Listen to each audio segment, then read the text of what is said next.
story right now is the return of Skara. I felt that I would be with Dig forever. I got these new Nikes today to Dignitas colors.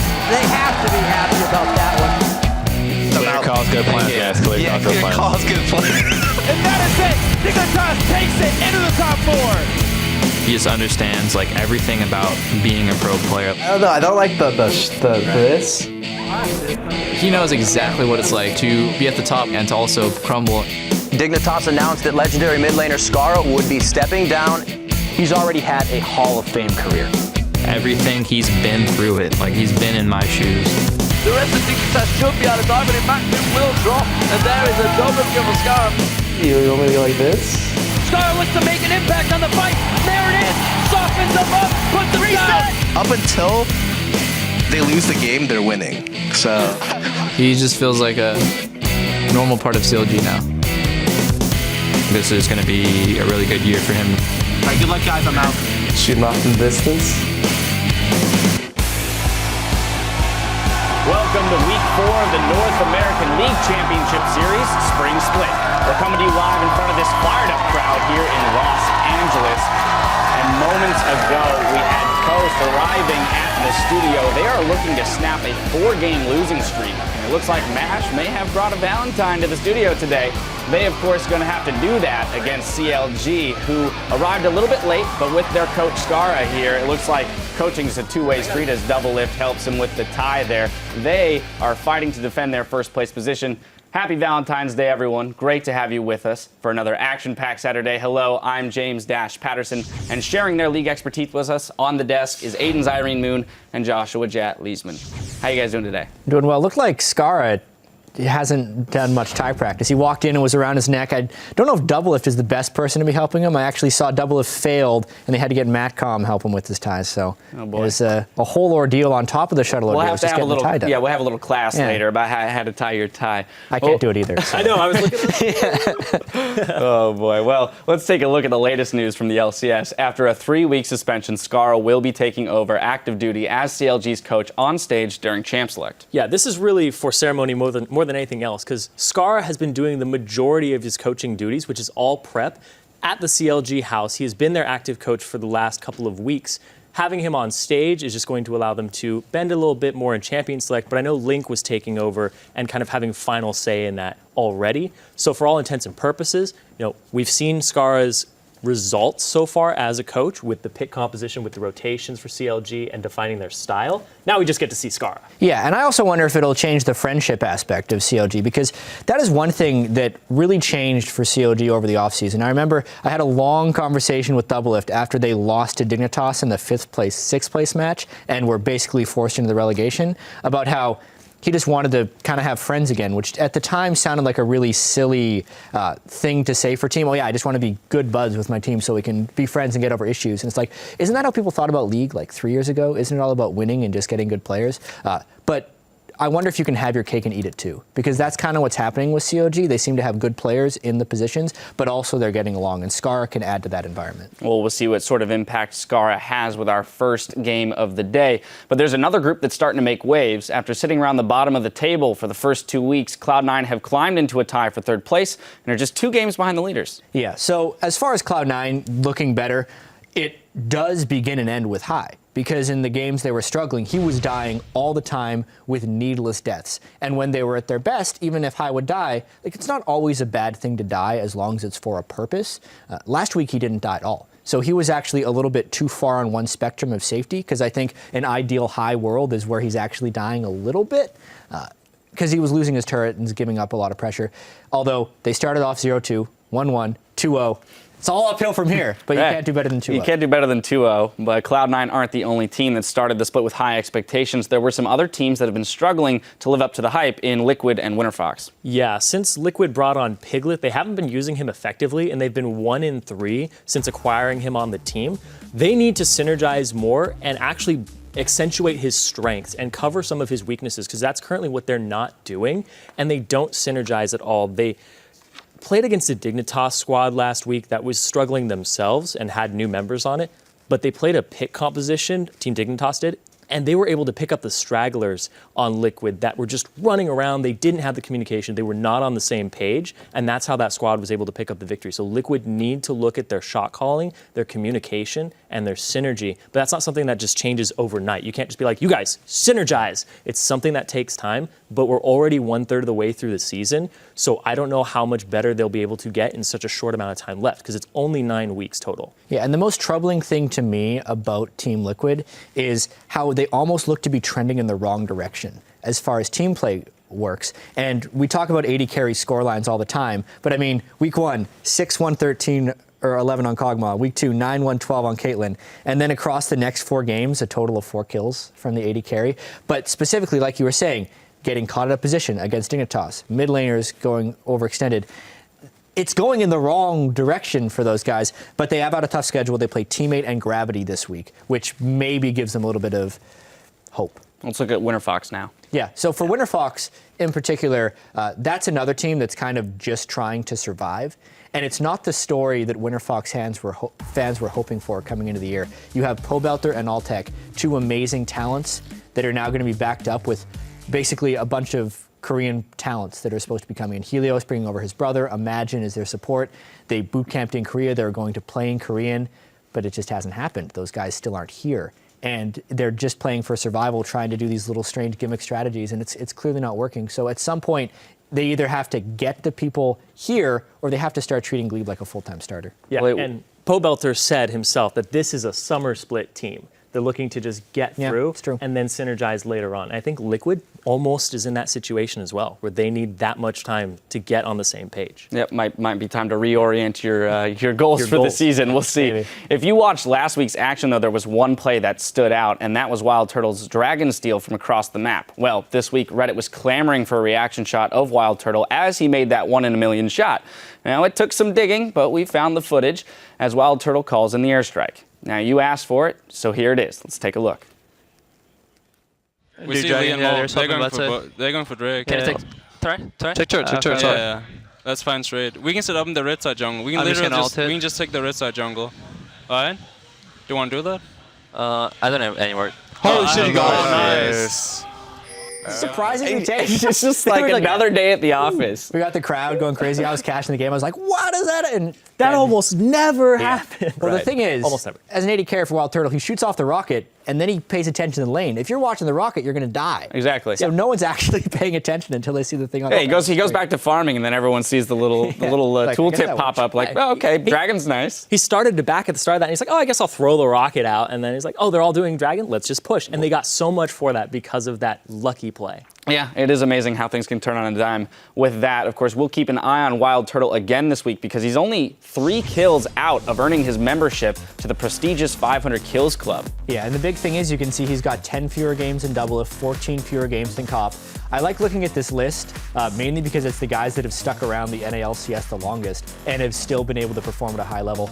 Long term, I wonder how Sneaky's going to be making it up at that list because he's got far fewer games seeing he didn't play in Spring Split of 2013. Displaying their relevance. I love that. Now taking a look at the standings, CLG and TSM start the week tied for first place with only 1 loss on their records. And it's a 5-way tie for third between Cloud9, Gravity, Teammate, Impulse, and Liquid. Dignitas and Winterfox are sharing 8th place, and Coast is in 10th. And in today's lineup, though, we got some big games. We've got Coast looking to snap their losing streak against Counterlodge Gaming in our first game of the day after Winterfox will face off against Team Impulse, and will close out the day with Gravity versus TSM. Now, if you've updated your client, then you have no doubt noticed that Heartseeker Varus and Sweetheart Annie are now available, and just in time for Valentine's Day. Who would have guessed, right? Who would have guessed? And if your response to our Twitter question of the day makes it into our broadcast, you'll earn a code to unlock these new skins. We're asking, what's your NA LCS themed Valentine's Day message or meme? For example, Saint retweeted one that read, "When you're gone, you're like Smite. I miss you." Isn't that? Yeah, always making fun of himself. I mean, it is a talent in itself to be able to poke fun. And Saint, just pick Callista on Cop and you don't have to worry about it. Yeah, there you go. Very, very, very clever. Of course, he can't win that skin, so it's up to you. You at home can send yours to @LOL Esports, and remember to use the hashtag LCS. But now we're going to throw it over to the guys at the caster desk to get the games underway. Thank you very much, Dash. What is up, everybody? This crowd is awesome. Hi, guys. I'm David Freak Turley. With me is the man on a mission, Sam Kobe Hartman-Kendler. You wanted a fun intro, so I gave you one. Man on a mission today. Up first on the Rift, we have Team Coast versus Counter Logic Gaming. Now, unfortunately for Coast, it's a battle between first and last place. Coast have had back-to-back 0-2 weeks. Yes, they have a very tough mission ahead of them. You know, at the start of the split, Coast consistently had a strong early game. That would give them, a healthy gold lead in that game, but they would end up losing that gold lead later due to late game mistakes. But last week, we even saw Coast struggling right out of the gate and straight up losing the laning phase. And a lot of eyes are going to be looking for their jungler and shot caller Impaler to help right the ship, because he's been instrumental whenever they've found success. So Coast, of course, looking to bounce back from some morale-shattering losses, but Counter Logic Gaming have to be careful themselves. They have a big showdown with TSM on Sunday. They don't want to get caught overlooking Coast and crashing their ship. Yeah, I mean, CLG, they've had a great start this year, and they are brimming with confidence, but they tend to lose focus once they get ahead of their opponents. And I've also noticed that they've had a high amount of variance in champion select. They've tied Dignitas for the most unique champion picks at 23 out of just 30 possible so far.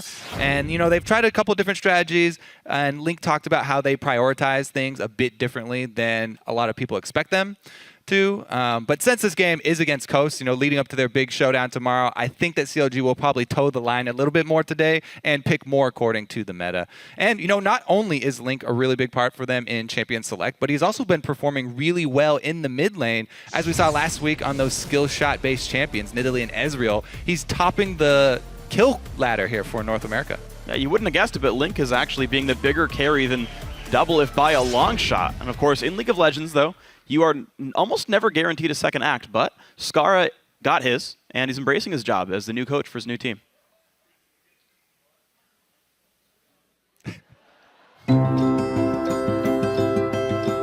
I felt that I would be with Dig forever. It's weird. I look in the mirror with a CLG jersey on or a CLG shirt, I'm just like, those aren't the right colors.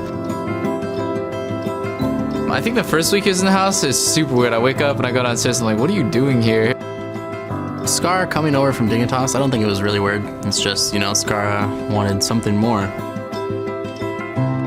I kind of really felt stagnated in how I was in my role, as coach. I didn't feel like I did a great job on Dig. I felt like there's a lot that I could improve, but I wasn't sure how I was going to do that. It took me a couple weeks to figure out where I really wanted it. Originally, I had planned to actually quit coaching on Dig if we didn't make it to Worlds. I felt that I kind of deserved a second chance for myself, and I decided to take that second chance with CLG. For the longest time, I didn't even realize or know that Scar was going to be on CLG. There's this guy I used to always talk to and look up to and ask him for advice when I was on an amateur team, and now he's suddenly our coach. It's really cool to have a coach that's in the house with you. Remote coach didn't really work out for us, so Scar is here now to fill that gap. As we got to know him more and more, he's a really nice guy. He opened up to us really quickly, and we got to know him really, really fast. He just feels like a normal part of CLG now.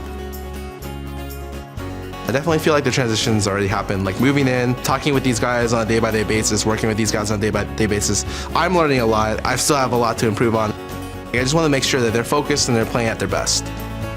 I think a coach's job is to make sure the players play at their maximum potential or maximum ability to play, and it's up for the coach to bring them to that level consistently.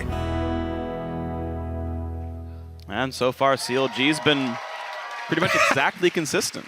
As soon as he realizes he's on camera, stone-faced. Just not smiling anymore. All business. No longer being Scar. Guys, we're going to check out the starting lineups here. On the blue side, Team Coast, Chris in the top lane, Impaler in the jungle, Jess is in mid, Mash on AD carry, and Sheep on support. And on the red side is CLG. Up top, Zion Spartan in the jungle, Xmithy, mid Link, AD carry, Doublelift, and support Apramu. This is going to be a very interesting match to watch. We talked about CLG not making the trap game, staying focused, making sure they play a very good game. But Team Coast, I got to run into them before the games very briefly, and Sheep was saying, yeah, it was really heartbreaking to lose those games in the first couple weeks the way we did. It really shook us for a while, but it's guys, you realize you're 3 mistakes away from being 4-2. You guys got this. Yeah. Yeah, I think we're recovered. I think we're okay here. So I do have high hopes for Coast to turn their season around. It is pretty early in the season still here. Wow, immediate vibe ban, actually. Even though Smithy has gone back to that champion over and over, I don't feel like that is worth such an early ban here. Maybe they have a really targeted strategy here. Team Coast could be going with some sort of protect and AD carry comp in which they don't want that single target guaranteed engage. Sure. Maybe they'll go more poke-oriented. I also like that if you intend for your other bans to be contested bans, champions like Lissandra, like, you're going to get the vibe ban out of the way. You know it's not going to happen to you. But, hey, maybe they ban Liss. We can, pick that ban up later. So, yeah, blue side does have a bit more freedom since they do have the first pick. And I know, Smithy, it still is fairly recent since he's come back to the competitive scene. So champion pool does take a while to fill out. Sure, that's very true. One of his best used to be Evelyn, and no one seems to be playing that champion anymore. So, some of his old pool, seemingly unpopular right now. Maokai dropped away from Coast. Top lane ban for top lane ban. I want to see if the Ahri...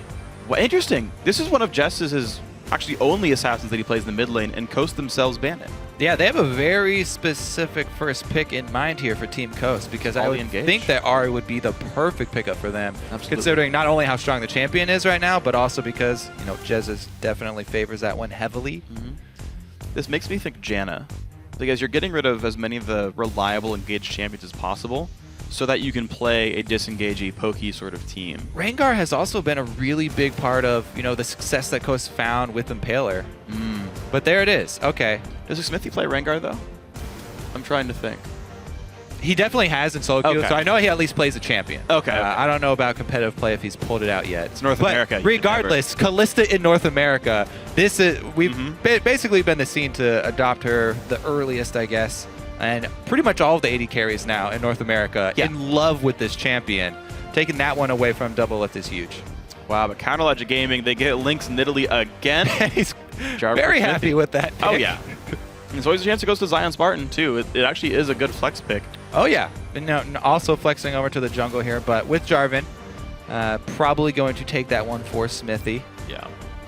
Interesting, though, that CLG aren't picking... I mean, I guess Jarvan is somewhat, but I feel like Kalista can outplay him. She can easily outplay him. Yeah. Yes. So they don't have reliable engage on the Kalista. They're kind of, so far in Champ Select, just succumbing to the fact that, Mash is going to do stuff to us. And again, that does go back to the point that we brought up in the early bans here from Coast. Right. Taking out the Vi, that's one of the easiest ways to lock down Kalista.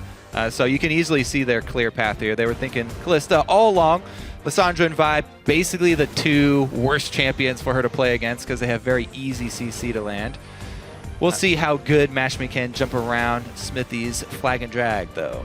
I'm actually a bit surprised they're not stealing away Annie from Aphromoo. I would say that she's probably third up in terms of scariness as a Kalista player, but Aurelia top lane, gonna blind pick that one. The Rex side, no rush on this one to show their other solos, I guess. Like, it's just strange because they know so many of these matchups already, but they're gonna blind pick Aurelia regardless. Chris really, really happy with that one. It looks like, with Lissandra and Gnar banned out, Rumble is basically the last of those top 4 top champions right now, so Zion Spartan's also performed really well, as we saw. Remember the ill-fated dive that got him a double kill and double buffs. Oh, man. Extremely far ahead. But I think that the Annie point you bring up is, not only is it really scary for Kalista to play against because of the stun, but also it's one of the best combinations of a support with Kalista, so they would gain quite a lot from that champion. It's true. Aphromoo, though, the Black Shield will be in effect once again. Yeah, and this is Aphromoo wanting, again, to play playmaking supports. He says, I want to be godlike. He says, I want to go out and make plays. I don't want to support my team. I want to make my team do things. So the Dark Binding setting up for the rest of his lineup. Tank Sion. So Zion Spartan's going to be a big beef wall in the top lane facing Aurelia. And Sion can actually add to the spam. If they siege up, with the poke of Nidalee, then the threat of bindings coming out, the shout, the E from Sion is very spammable, and it does allow you to hit your bindings and your spears that much easier. So he does help a bit with the poke squad, but usually I prefer something with a little bit easier CC to land so that you can peel easier. Sion is a bit unwieldy. He's not the big disengaged top laner. I'd actually like top Morgana in this kind of team composition as opposed to top Sion because she's good for that sort of gameplay, but likely to not be the case. Thresh will come in for Sheep, though, opting into facing Morgana in this matchup, but the whole lineup is here. Both supports can pull both bottom laners can pull each other around. and just a lot of single target damage coming out from LeBlanc, Aurelia, Rek'Sai. Yeah, I mean, they do have really good skirmish power as well with this Coast squad. The thing that they may be lacking is that super hard engage to get to the Nidalee. They might actually be relying on that Kalista ultimate and throw Thresh in to see if he can land some Flay hook combos. Aurelia and Rek'Sai have decent dashes, but not the best when a black shield goes on your target and your Aurelia stun is pretty much useless. Yeah, it's just going to be on Jessus to pop the black shield if it does come in. CLG, they think they have enough peel to pick up Jinx for double lift here. And I got to say, the bot lane looks pretty serviceable for Counter Logic Gaming. And I've been a really big fan of this recent trend of Jinx popularity. Yeah, me too. Both with double lift as well as Wild Turtle. She's a really strong hyper carry towards the late game, especially with double lift really not liking Tristana. By the way, Tristana is enabled again. Went through completely unpicked, unbanned. Game 1. Double lift definitely not a fan of the champion, and Jinx is extremely strong in late game as well. When you combine it with that black shield safety, makes it a bit easier to play. He's still going to really have to watch his positioning, though, around Jessus and the LeBlanc. Alrighty, so champions swap on in. No support Sion, no jungle Nidalee, no mid Jarvan. I always keep the hope available, the hope alive that they pick that. Not the case here, though. And now, we're going to see Skara's very first handshake in the North American LCS officially, once he's done talking with the team. We'll get a report later if it was a limp fish or not. Oh, man.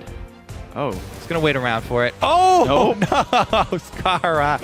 You had one job, Skara. That's all you got. Skara, come on. He's waiting for you. He's gonna call him back out. All Skara, right. the noob coach. There we go. There we go. Even adds a little bow. Oh, man.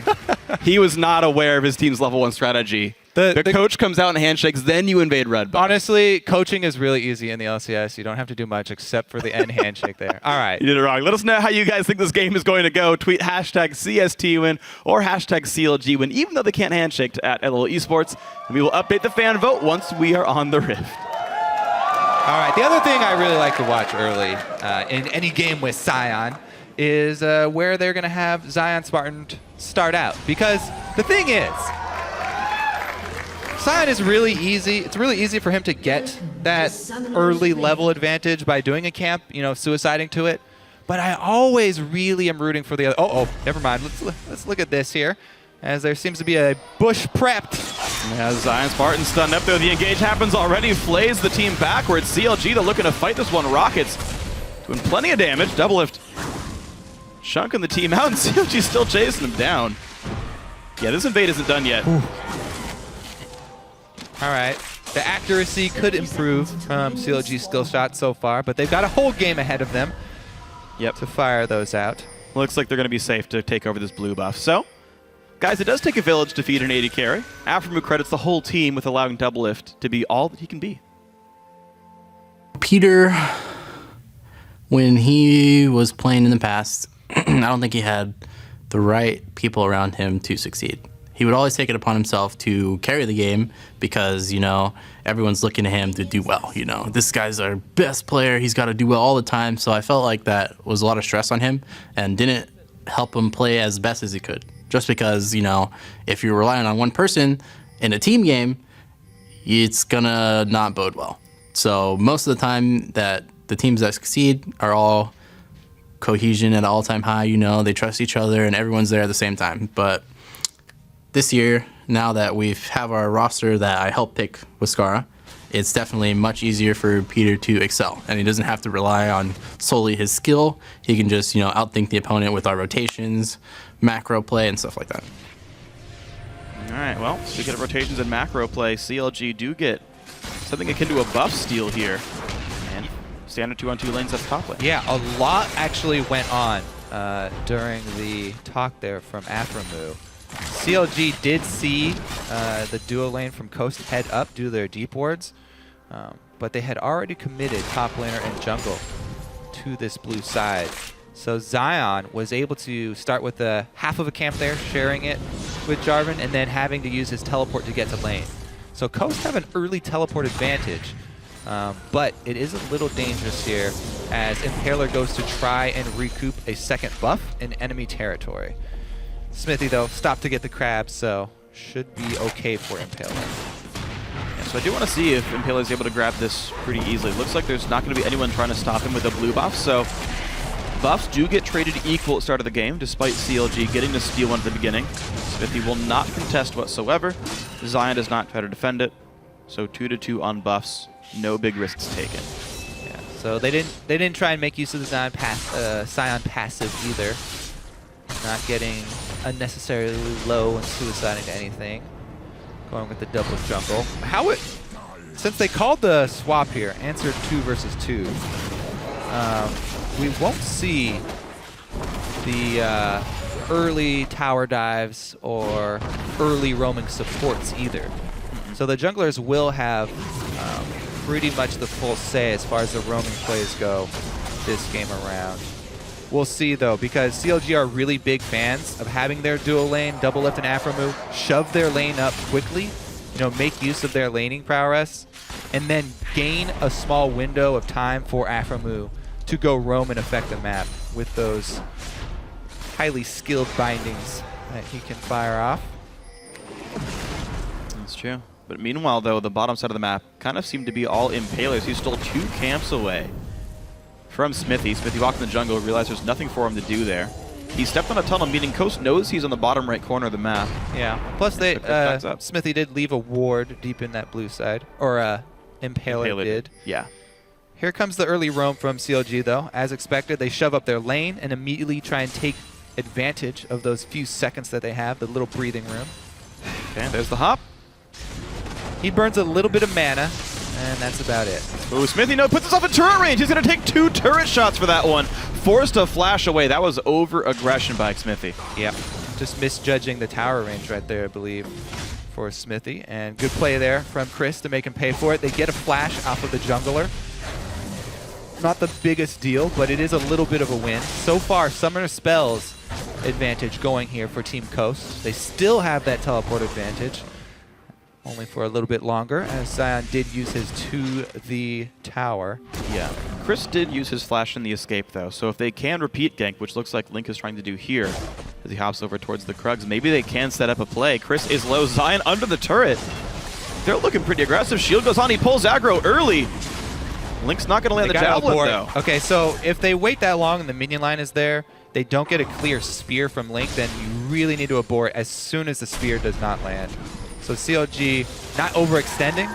It is something that I like, though. Not only does Afro move take every opportunity to roam, but Link also has been roaming a lot with that mid lane Nidalee. Wow. Perfect aggression by Link. Takes the full combo onto Jesses and backs up before Impaler can even hit him. Yeah, he's a seasoned Nidalee player. Yeah. Does not jump in and stay in melee range longer than he absolutely has to. Smithy did show himself top, by the way, so that's why Impaler was able to go aggressive and take out that pink ward. And 2 Sentinels got cleared away as well by Smithy. Good bind into Sheep. I'm not sure. Yep, the Flame Peppers do hit after all. Sheep going to lose about 300 health for that whole thing. Yeah. CLG not actually accruing much of a gold lead, even though it might look like they're being dominant in lane. So far, actually, Coast holding equal, which, again, spells well for them. They were having problems doing that earlier on, last week, the week before that. But so far, decent. I like the play from both sides so far here. All right, Smithy going to take 1 shot as he goes by the mid lane. He also saw that ward placed, by the way. So they should be aware that there's... Yeah, they ping it right now. So they know there's a pink ward in there. Actually, Jesus loses quite a lot of value of placing that while Smithy's walking right by. Can easily work around that pink ward. I really like what CLG did. Even though none of the roams worked, though, you can see how they're always looking to be a playmaker in the early game. From both sides of the lanes there. Yeah. Both Link and Afromu. As soon as they get an opportunity, look for something, try and make it happen, even though it didn't pay off either time. And again, it didn't penalize them, really. You're seeing the gold essentially identical here on both teams. CLG going for these, 15% chance of a gank succeeding plays, and really no risk for it. So I really can't complain at all by their choices here. Now, since Smithy knew there was a ward in that bush... Oh, okay, let's take a look at that binding. He actually wasted his Raptor buff there. Maybe he wasn't aware that it was a pink ward, but walking over to a pink ward that you already know is there when you have Raptor buff, unfortunate for him. Yeah. Zion safely, I believe, yeah, he will not get stunned here. Clears the pink. He's going to slow him down, walk away. Really no major damage being done, and with stun max on Aurelia, she doesn't break through the shield with auto attacks very well, so. Just a slow, methodical, high minion kill game. Jessus gets his first blue buff. Looks like Link will go for the same. Now, we are getting towards the point where I would look for a little bit more roam from Jessus, as he does have blue buff now. Try and push up the lane and then make something happen with LeBlanc. However, it is fairly difficult for him to affect that top duo, so maybe they're going to have more focus down bottom. That's what Smithy has in mind. Comes in for a lane gank. They've also warded up a bit in the river. Yeah, just all these lanes fairly hard to gank. Now, they do have Chris's flash time. It's still down for 30 seconds.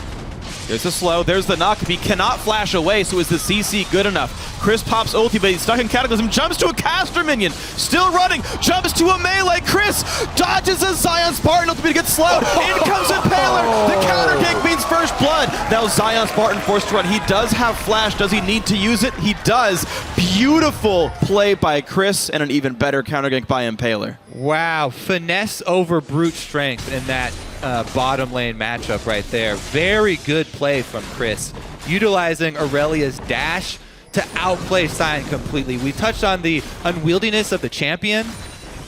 Really, really nice mechanics there from Chris, able to get out of the Cataclysm, dodge back, and even dodge the ultimate. Impaler on the bottom side of the map, able to come over for the first blood.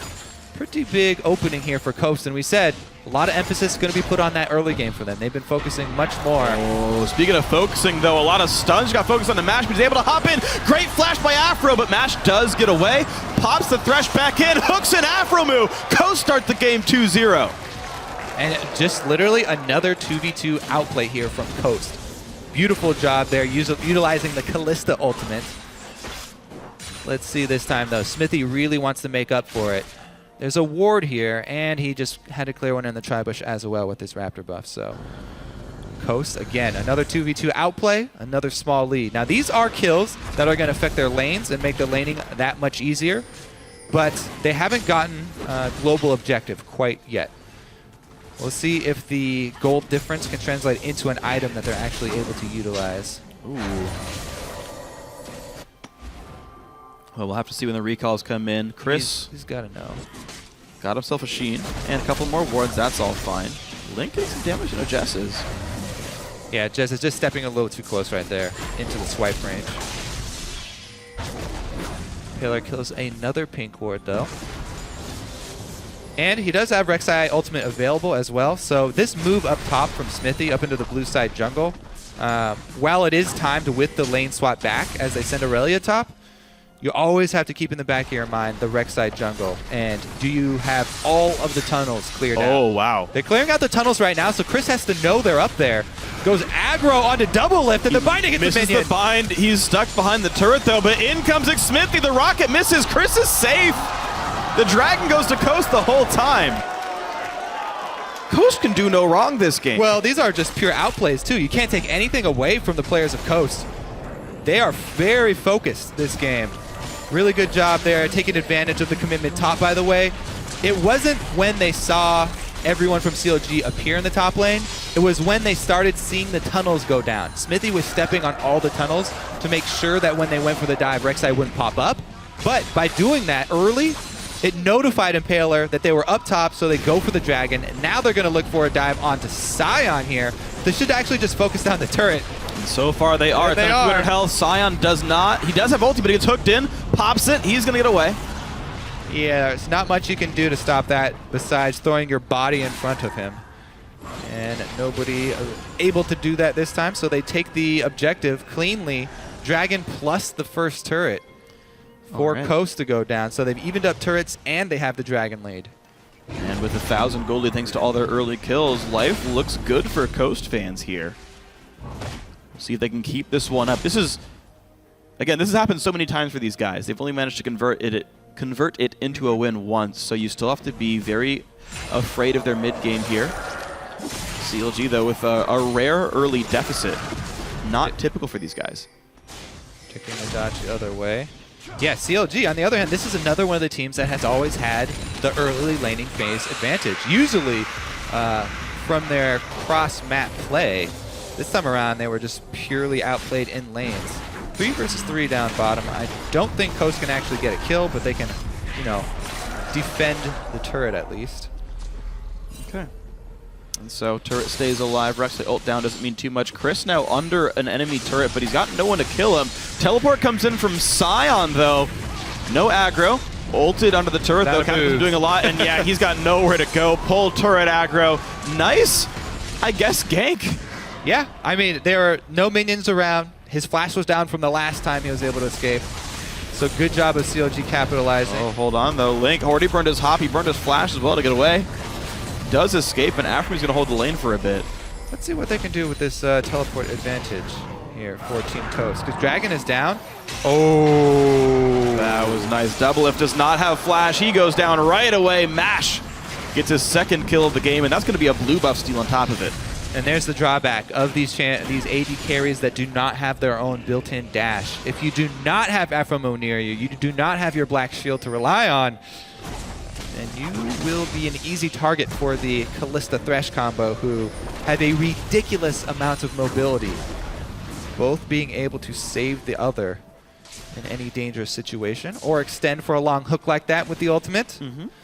So, as you mentioned, though, Coast have had early leads before against many opponents early on in the season. What really they've suffered with is the late game shot calling. And I was actually talking to Impaler earlier today, and it's been something that they've been working on. They still realize they have a lot of problems with it. So he's been playing more junglers that are easier for the team to know when their initiation is going to go in. This one, Rek'Sai, though, is actually going to rely quite heavily on flash. So we'll see what happens when CLG can actually group up and utilize their poke. You know, when they have the black shield to defend Doublelift and they're able to throw out constant Nidalee spears and bindings. That's when the real test will come for Team Coast. Can they get the snap initiation under the pressure of skill shots? And at a certain extent, I wonder if they super need to, since Chris is doing, I would say, rather well. So is the Kalista here from MASH. Like, they could split push CLG to death and not deal with the siege. Oh, here comes the teleport, and it looks like it's just going to be to clean up minions here on the bottom side for Chris. Okay. So it will be a reduced duration, but Zion's was also used onto the teleport, even though he used his for a kill. So CLG will be the ones in command of that earlier. Yeah, and here comes the group. Blue buff onto Link. They just want to take advantage of the poke. Okay, they're going to try early here. 2 outer turrets already dead, but mid lane, the lane that CLG is staying in, is the only outer turret left available. Zion's part happy to tank the outer turret. The team's going to knock it down. Yeah, Chris can't show up, and there we go. CLG group and get the turret successfully. That split pushing option that you pointed out quickly removed from Coast by using the teleport just to clean up that minion wave. Yeah, it actually removes a lot of their threat. So now going to have to play a little bit more defensively, trying to clear out the wards. They do have the dragon timer. 55 seconds left for this one. We'll see if CLG want to fight for it, of course. With a poke-heavy team like this, they don't necessarily want to be engaged on too hard. Yeah, if Coast can actually gain control of vision first around the dragon, then it would be really strong for them to hold that position. They have LeBlanc. They have the possibility of thresh hooks coming from Fog of War. So even CLG would have a fairly difficult time working their way through the jungle corridors. But Smithy doing his best to clear out tunnels and get some of that vision back so they don't have to face check skill shots. Good back Smithy to kind of walk forward. They've got a couple of Nidalee traps down as well. Jess is going to poke a little bit, but not get much done. And also, the ward control back and forth. The Runons is done for MASH here, and he's also already got some extra AD in with the BF sword part of his Bloodthirster. So their team fight with the Kalista is actually fairly powerful, even if they do get caught inside this Dragon Pit. So immediately starting it off, the vision of CLG, they were not able to move their lineup into the river.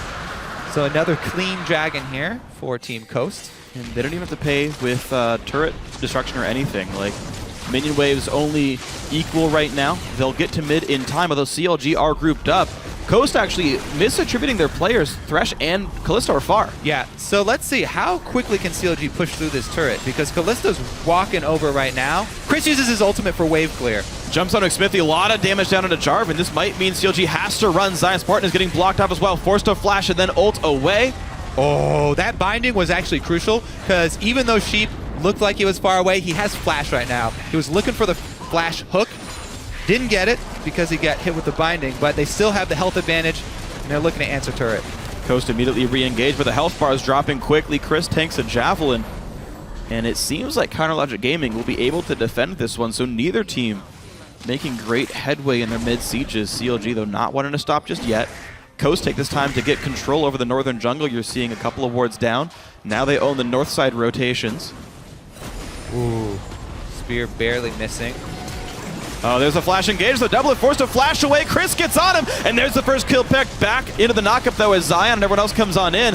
Coast, though, looked like they are forced to retreat away. Mash pulls Sheep to safety. Just the one for 0. Link, though, still on the chase. He's going to give it up. What a flank right there. That on. Oh, there's still, nope. Okay. So, yeah, I'm sure we'll see the beginnings of that flank once again here. But Coast really doing a good job of taking advantage here of the low mobility Jinx pick from Doublelift. They caught him out in the jungle. Then they come up. Sheep with the lantern straight on top of him. Sheep's actually the one to break that black shield. And Chris is able to just annihilate Doublelift. This Aurelia working on that Trinity Force power spike that we always talk about makes very quick work of Jinx. Now summonerless. Doublelift is going to be a sitting duck. Yeah. So they really are going to have to worry about the quick initiations that we were wondering about from Coast. Very good job there using the flank to pull it off that time. Oh, wow, the flash engage. Afro exhausts, then binds Mash. In comes Link. Down he goes. Doublelift not able to secure the kill for himself. Only 0-2 on himself. Mash a bit far from home on that one. Sure way he was wandering around through the river without any support or any ward coverage. Good play from Afromu there to capitalize, though. Burns both summoners to get the kill on the AD carry. No objective taken afterwards, but they do have a lot of pressure bottom. They can probably hard shove this. Smithy was waiting in the bush just to see if there was going to be any danger for Doublelift, maybe use him as a bit of bait. But once they see everyone show mid, they make the call to bring Smithy out, help clear, and take down the turret quickly. Good call from CLG, shoving for the objective. Nicely done. So they can keep on moving if they like. There's actually no one on the bottom side of the map to defend Doublelift. He does not look like he wants to play too far up, though, after this minion. He's going to back out. Yep. Senses tingling there. Got a little bit of a long stay in enemy territory with very few wards deep in the red side jungle. Yep. Sure enough, Failure had shown up. So gold fairly close here.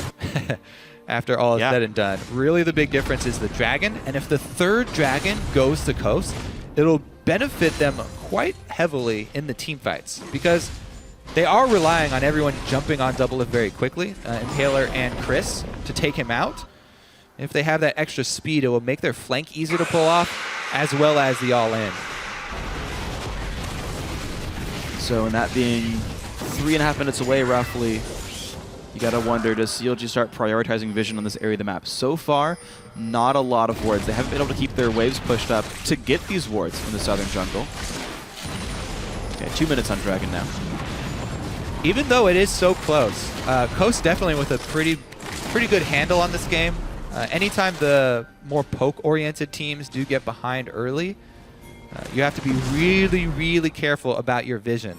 Every move that CLG makes needs to first be placed with a line of wards so that they know that their line of Link and Doublelift will not get jumped on.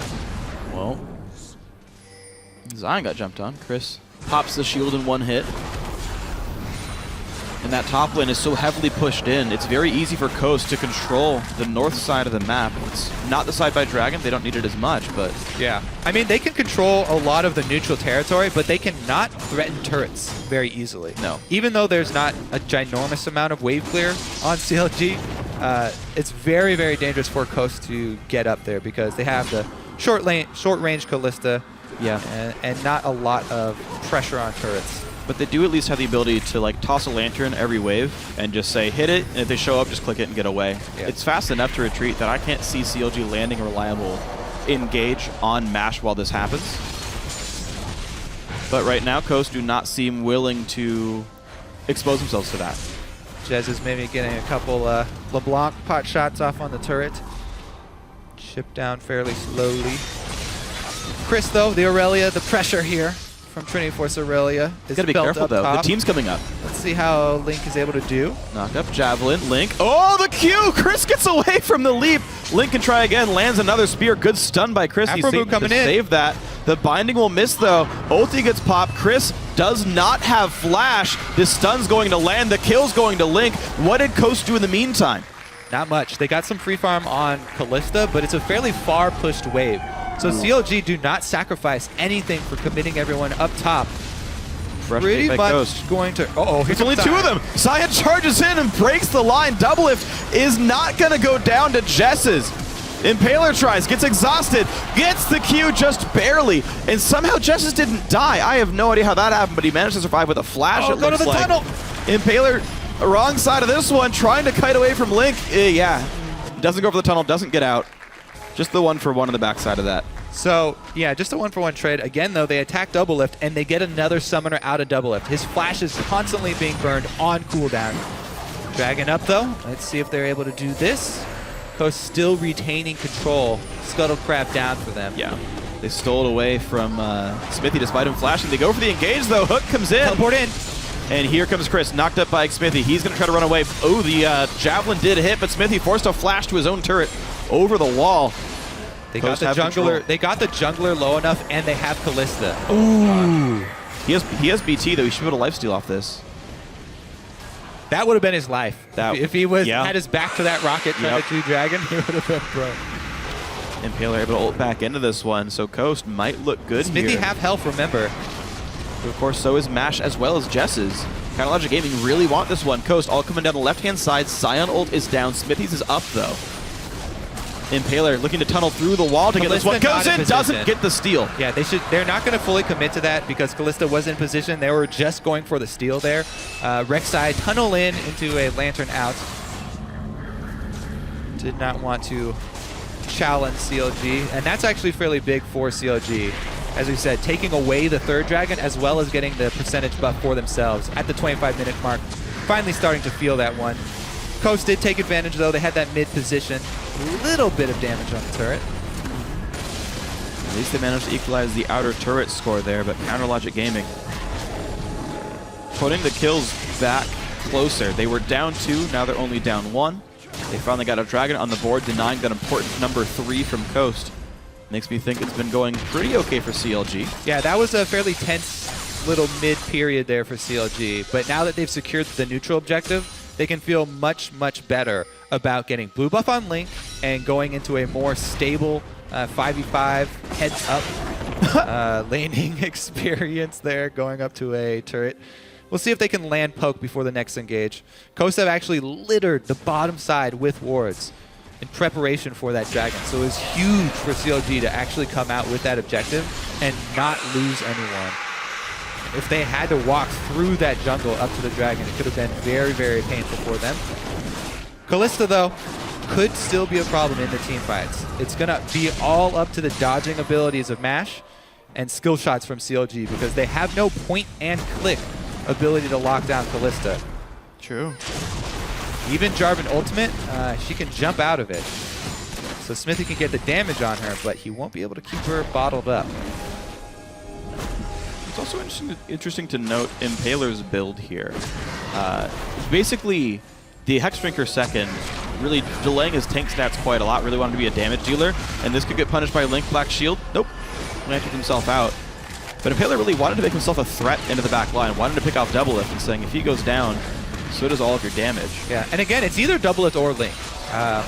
If they take either one of those backline components out very early, then it can easily be cleaned up here, as Thresh and Callista can very easily run circles around this front line from CLG. Scion and Jarvan can easily be outplayed by the Thresh-Callista combo. makes it all the harder for Counterlogic Gaming to navigate these fights properly. Props to them for doing what they have so far. Coast, of course, still wanted to split this game up as much as possible. Yeah, and CLG, it's actually fairly scary for them. You know, their vision is lacking at the moment. So they have to be very careful about how they set up the battlefield before they take the fight with Coast. I just want to point out how far ahead Chris is over Zion Spartan. 80 minions above from all the split push power. Smithy, okay, he's going to get out just fine, but you can see that Coast splitting this game up, playing their split push with Chris. They're accruing gigantic leads farther and farther and farther into this game, which makes their big sort of single-target assassins, the Aurelia, the Rek'Sai, the LeBlanc, they keep getting so big that Doublelift's got to be so afraid for his life. Yeah, there's not much Doublelift can do. It's very hard to peel this Aurelia since Chris went right into a Banshee's Veil afterwards. Also, with the built-in tenacity of Aurelia and Merc Treads, his main objective here is just assassinate backlines, and he's got the plenty of damage with Trinity Force, so we'll see how effective he can pull that one off. Doublelift's flash almost back up, though, as that is the most important thing that Coast are timing right now. They should be well aware that it's back up now for the next team fight. Chris right now lacking wards makes him play a bit defensively here. Just has to clear the wave on his side of the river. Actually, I take it back. Coast with a couple of nice deep pink wards on the right side. You'll be able to watch most jungle roams. No lane ganks to be spotted, but anything past wolves will be seen. Baron, of course, since 9 minutes ago, has been a potential objective. Neither team have been trying very hard to make that theirs, though. I would imagine the team with Nidalee and Jinx would kill it extremely fast. That says so would the team with Kalista. I think the threat of Baron is actually very real on both sides. You can definitely see that CLG are worried about it. Anytime you are against a team with Kalista, you cannot lax with that ward coverage. Meanwhile, Coast have basically claimed the south side, so CLG and Coast, opposite priorities spent here. Coast don't really look like they have eyes for Baron. Just waiting for the next dragon and retaining their constant vision control over this bottom side. So what CLG are doing, you never want to go fight in the part of the map where you are completely dark in Fog of War. Basically, the reason it's so slow right now is both teams unwilling to venture into the darkness. Yeah. Doing a good job of playing to their territory that they've actually controlled so far. Yeah. Coast seem very willing to try to create death brush strategies. There it is. CLG on top of a ward they did not sweep. What a great ward hidden in the corner there. Rek'Sai ult comes in. CLG realize that they've been had. They back it out, but Doublelift's at half health right now. It's also the other thing why I really like how Coast have played around the map right now and, you know, just retaining control of Dragon side. Rek'Sai makes a team really, really scared to try and sneak a Baron. Not only because you get that global scream and you just wonder where on the map is Rek'Sai, but also because of the sonar. Jez gets hit. What a great binding. CLG found exactly what they needed. Coast, they can look for the steal, but they certainly can't look to fight this. And just like that, everything crumbles for Coast. All that work they put into, spending all their vision. Oh, they're going for the steal again. Let's see if he gets it this time. Nope. And they back out. Doesn't even take the lantern. Doesn't need to. He's got a pre-existing tunnel there. But just with that one move there from Jez is getting a little too close and another binding from Afumu landing, all of their best laid plans was just gone out the window, and CLG take the dragon that Coast prepped so hard for. Coast, they tried to push top lane. Actually, that's going to be Smithy getting caught out a little bit, though. EQ's over the wall. The Coast tried to push top lane with Chris while the dragon attempt was going on. They got half the turret down, but this split push really has not progressed much at all. Speaking of split push, look at this bold move. They had Doublelift down bottom with no ward coverage in enemy territory, and he just shoving down bottom while they keep the rest of Coast playing the ward game around Baron. So Doublelift have been able to sneak a little bit of extra CS. Oh, knock up the flash, engage on a link. He flashes out, takes a black shield. Smithy in the front line, forced to flag and drag away, but the flash! Flay from Sheep pulls a kill up. Chris will not even take a stun. Zion Spartan runs away from the front line. Coast finally get a pick for themselves. Yeah, they make CLG pay for that little bit of a greedy move, having Doublelift get some extra farm while 4 members try and hold up the vision game. Smithy and Link a little bit close.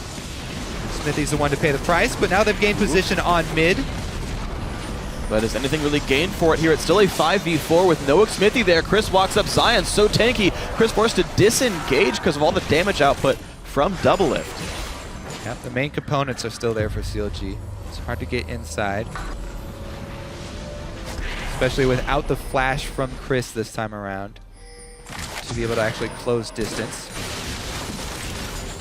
Now, you could also see how Sheep just completely ignores Sion. Now, full tank Sion is fairly easy for a lot of teams to ignore towards the late game and just work around him.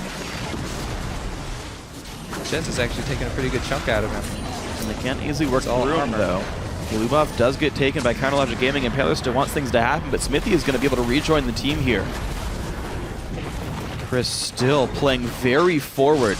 Up 90 minions now over Zion Spartan. That lead continues to grow over this game. The split push is getting one member big from Coast.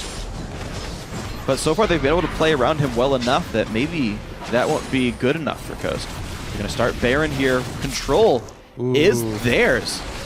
It's going down fairly slowly, though. Smithy now in the area.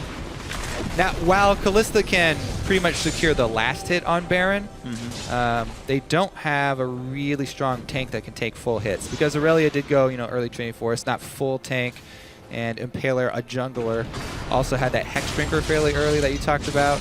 Yeah. They don't really have the ability to tank it for that long without taking substantial hits to health bars of their front line. One thing to keep in mind with Kalista is, unlike Smite, stuns do stop her from casting Ren. So, you can't like stun the Jarvan and prevent the steal, but you can stun the Kalista to do so. So always a possibility for Coast. They can use Sion to do something. Yeah, the problem is that you have to stun her so early. Oh, of course. Since she does 2,000 plus damage to it. I'm not saying it's not a lot of damage, but at the very least, you can do that. All right, well, let's see here, because Coast are actually working with a giant minion wave that's taking out this turret down bottom. Nicely set up push by Coast to make that one happen. Wow, they jump in on top of a ward. 4-man engage. Are they going to have the damage? Smithy gets the first kill, but they're trading back. Doublelift with a double kill so far. He's still alive. They're chasing back onto Chris. He's going to drop as well. What a beautiful fight by CLG despite getting engaged on. And they all stack up inside a brush with a ward on it. CLG actually come out ahead.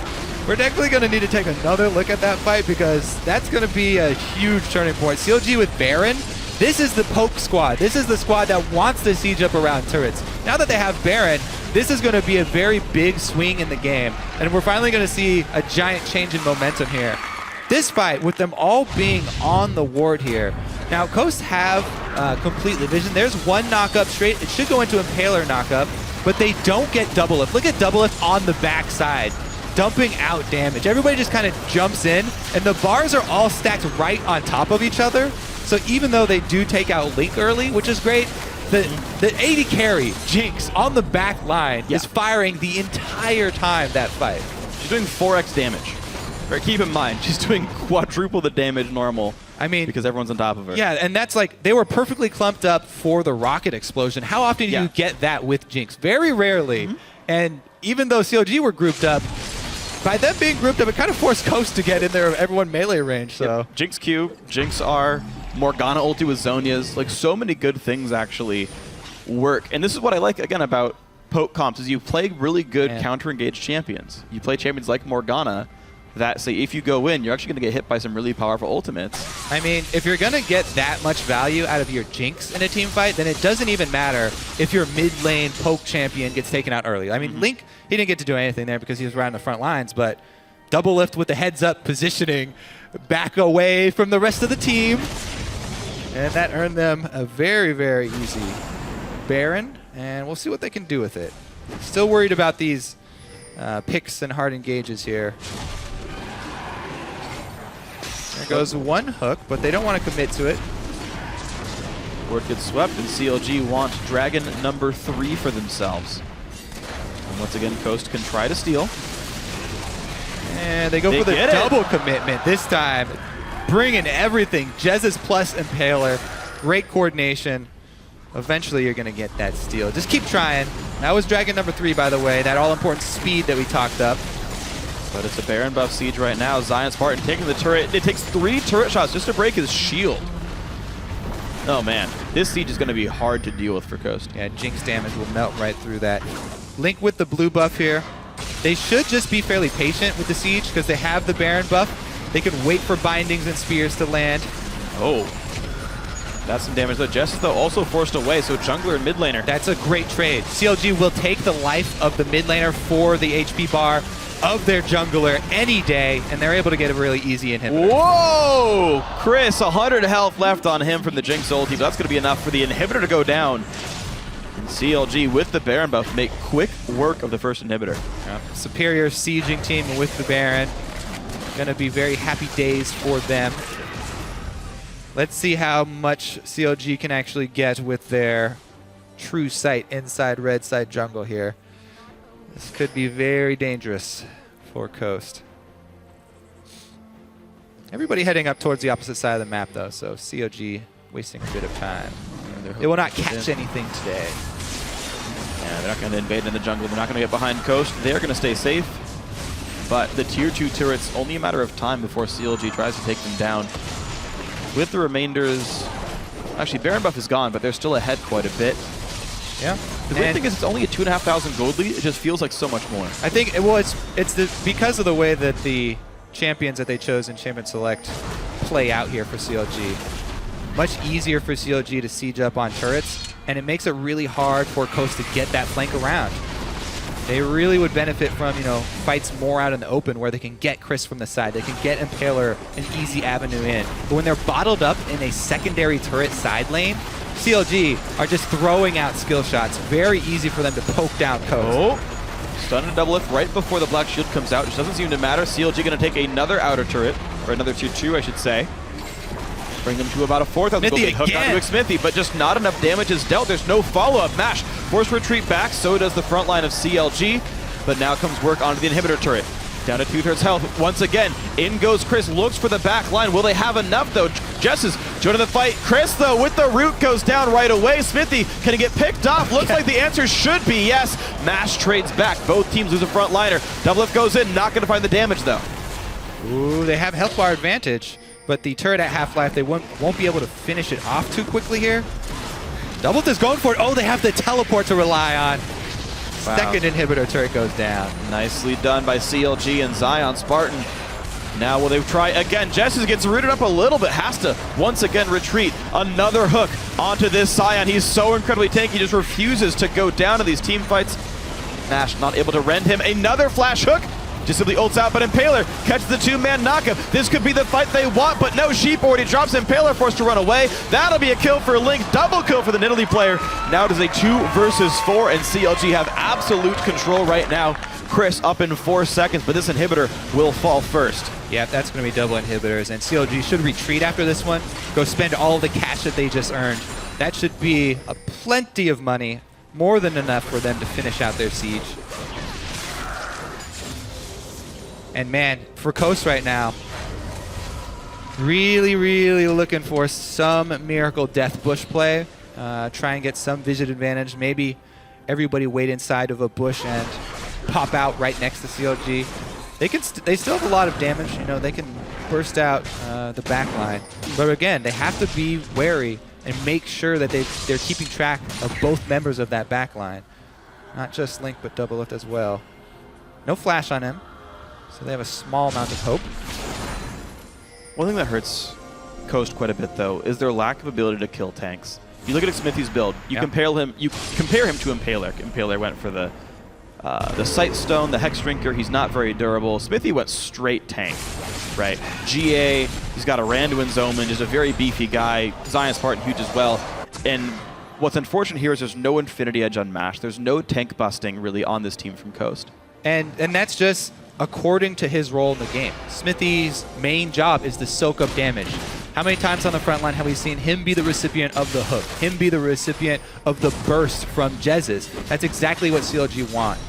CLG, one of their greatest strengths right now with everybody, everyone speaking English they talked about, everybody being friends, is alignment. If you ever talk to any manager or any CEO, the key to executing your strategy is all about alignment and everyone understanding the objectives of the entire team. Everybody on CLG aware of their role in this overall team strategy. And Smithy and Zion's role is to soak the skill shots and soak the damage. So they built accordingly. They have perfect alignment and buy-in from all stakeholders, so very easy for them to execute. So for execute, they have CLG have been in complete control for the last 15 minutes of this game. They're looking at Baron attempt number 2 right here. Coast are around, but can they make anything happen out of this one? CLG will disengage, look for a fight. Zion pops ulti, Mash flashes, and gets stunned anyway. Pops his QSS to get himself out a little bit sooner, but in comes Chris, loses half his health before the fight even starts. Jess is trying to make big plays, but gets extremely exploded. Link takes him down. Now Sheep is the focus of attention. That is going to be another kill for Counter Logic Gaming. Nothing can go wrong for these guys. Coast forced to run farther and farther and farther away. Hops to the Scuttle Crab, but Link is on the chase. Hop, skip, and a jump. There's a kill. No. Well, Flash by Chris. He's still niddly. He should be able to keep up the chase here. Yep. Jump to a minion. Hut. Oh, no reset though. There it is. Impaler also going to fall now. Quick work by CLG. 4 kills here. They can walk right up to the minion line, push mid in towards the Nexus itself. And there we go. Only Mash is alive versus 5 members of Counter Logic Gaming. Turret number 1 falls. Turret number 2 going to fall as well. CLG, they survive the early great plays from Coast and remain in first place after a well-controlled siege.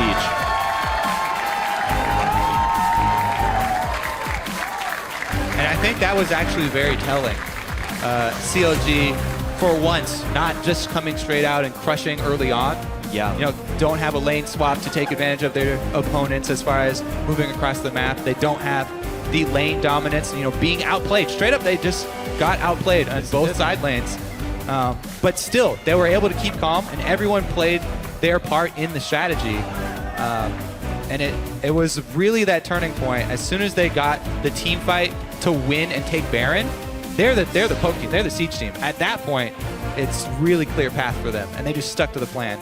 Yeah, so good on them to be patient, give up the dragons, give up the pressure when you have to. And then a couple of good picks turned into so much more. That being said, it was a lot of luck as well for CLG. For Team Coast to have the advantage of the vision and the entire CLG team grouped up in that bush by Baron, but then get a little bit too overexcited and everyone jumps in and they group up.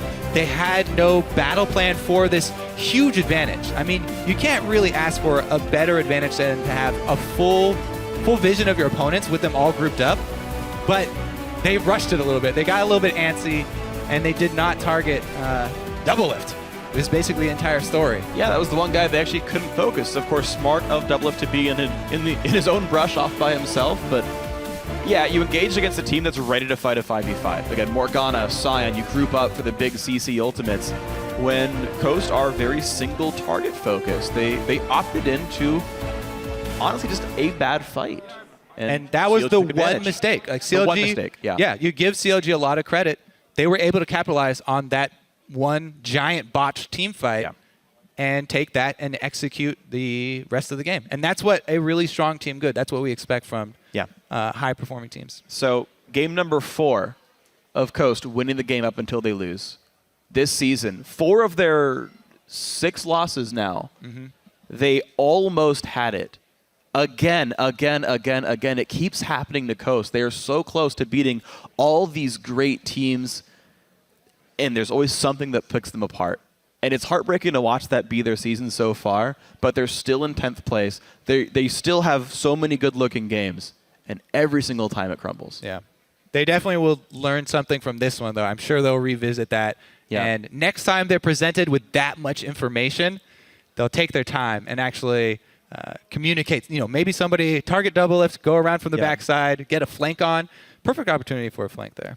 Yeah, well, we'll see if they can fix that for the next game tomorrow. But right now, we're going to send it down to Riv, who's standing by with CLG's man in the mid lane. Thank you very much, Freak. I am joined by the man in the mid lane. It is Link. I'm here with him once again. And last time we spoke, you said the game was a little easier. This time it looked pretty difficult, actually. The early part of the game didn't go CLG's way. What was the team's mentality in those first few mishaps? I think our biggest problem in that game was we didn't force the 2v1 even though we got the works down.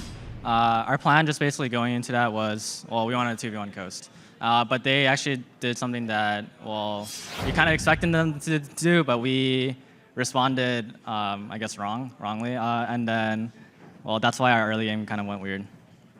All right, and you have been looking a lot more comfortable in mid lane, obviously, than last year. What's kind of changed? What's the mental dynamic for you now?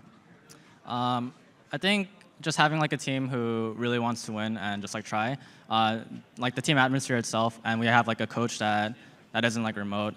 Just everyone that's trying to really hard on the team, it just makes me want to try even harder. And I think just being on a team like that, well, I think I'm doing pretty good. All right, and fans obviously thinking you're doing really well, but you have to face off against Bjergsen tomorrow. How are you feeling against that matchup versus Team Solo Mid? I think right now Bjergsen is probably the best mid laner in NA right now. So I think tomorrow is going to be a huge challenge, but I think it's going to be a really fun match. So I think anyone who's going to be looking forward to that TSM-CLG rivalry, it's going to be really close because not only do we like go 50-50 in like scrims, I think, or TSM is easily like the hardest opponent that we've ever played versus. So it's going to be fun.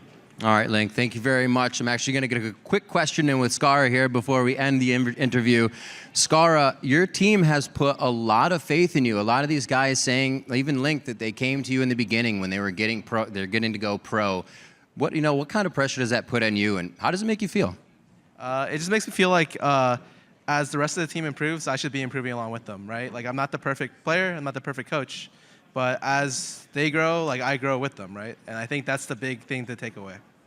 All right, gentlemen, thank you very much. We're going to throw guys at the analyst desk to break down more on this game.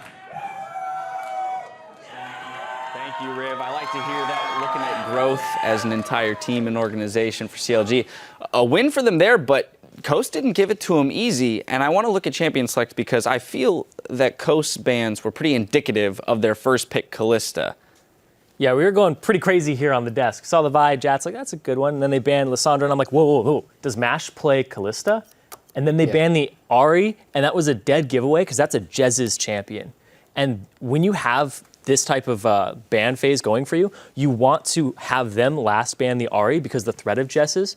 But when you don't ban the Kalista, that should tell CLG, since we have seen Double Lift on it, that you want to play that champion. And when you ban the point and click CC, that's definitely a giveaway. But CLG had faith in the fact that they, from first round, pick a Nidalee Jarvan. They're like, we will hit our skill shots on her and make her irrelevant. It was so strange because we have seen, whoops, good thing I have another one. We have seen backups, so many backups. So many teams pick Kalista into stuff like Vi, Lissandra, and Ahri and get destroyed. And people are like, that person can't play Kalista. But actually, generally, if you can reach Kalista, you can shut her down.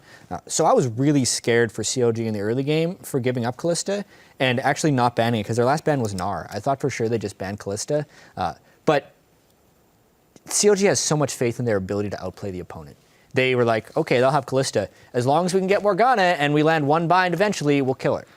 Well, as you said, has to be logic. There was a lot of fear, though, for the fact that they did give up the Kalista. We were going to pull up our first replay, which is the early kills that Coast was able to secure for themselves with some sensational, individual outplay. So we're going to roll this out real quick. I mean, this first one here by Chris, the use of his Q, knowing that it resets on a minion that he does enough damage to in the back is just phenomenal. To avoid the CC there as well on Sion.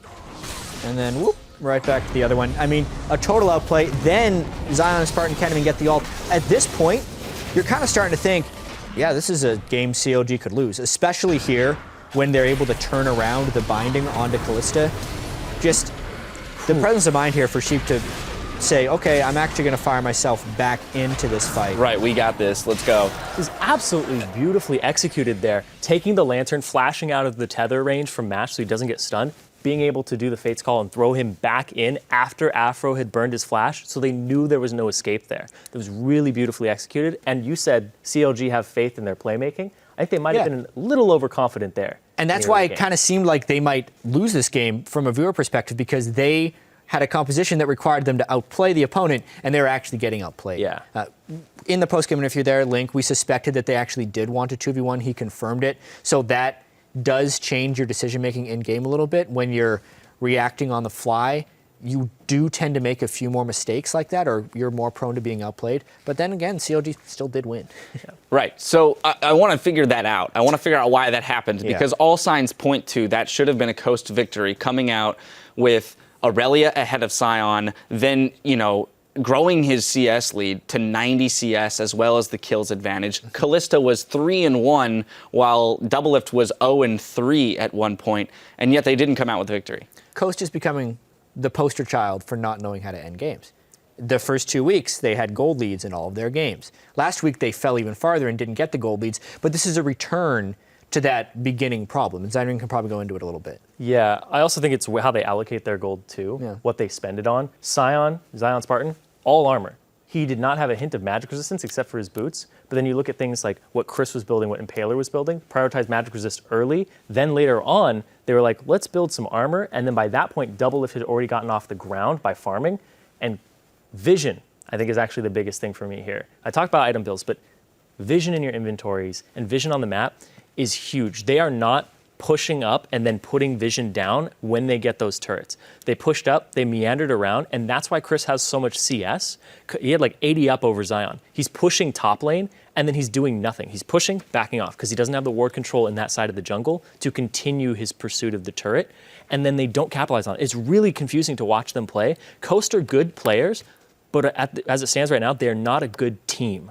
And CLG is playing the team game better. Yeah, there seems to be a lull when we get to that stage of the game where just as you're talking about, teams are attempting to push lanes, but they don't have the vision control, and it really slows things down. And if you don't have a big enough advantage, it looks, CLG is able to take that opportunity and turn things around. Yeah, it's happening all over the world in League of Legends right now. Those second-tier turrets are pretty hard to push early on in the game, especially with Dragon not giving you any gold early on. So a lot of times you're kind of gated by the respawn of the Dragon, and you have to play a very clean game in between Dragon respawns, which is what Coast did not do because of poor vision control. And I like to call them garbage kills, because they're kills that just happen and no one really earned them, but it's what got CLG back in the game. They killed the split pushing Chris, they caught Mash with the binding, and voila, they get a third Dragon, the gold is even, they can now win.